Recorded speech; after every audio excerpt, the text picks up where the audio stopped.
The first option is to establish designated smoking areas. This would allow students to continue to smoke, but also other students to walk from class to class without having to pass through smoke. This is the decision that last year's association decided to support based on the responses and surveys from students like yourself. We want these locations to be away from highly trafficked areas, yet convenient enough for students to actually use. After having met with several administrators, the proposed number of locations runs around 10. One near Doyle, one near the future library, one near Andre, one near Rags, one near the Moody, one near Duge and BMH, one near the Village, one near East and Teresa, and two near the apartments.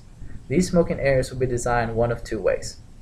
The first design is much like the bus stop pavilion located outside of Moody, just across from the Gyre. The cost of a pavilion exactly like that, but without the electrical equipment, runs between $25,000 to $30,000 each. The design that we will be using for the proposed locations will be exactly like that, but without the glass backing, just the bench and covering.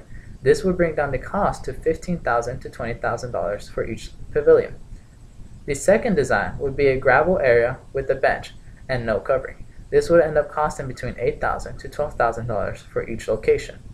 Now, doing the math, these numbers are extremely high. So as a proposal, we would spread out the construction of the designated areas over time. We will most likely start out by having only two locations located where the current complaints mostly reside, Trustee and Moody, then expand over time to the other locations. Another cost for the first proposal is signage.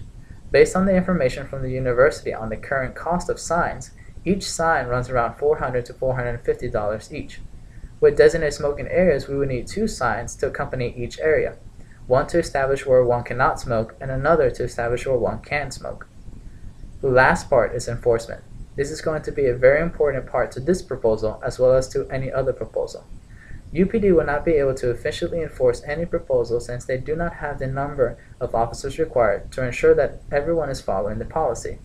As a result, we propose that UPD not be responsible to ticket students, but instead give them a warning.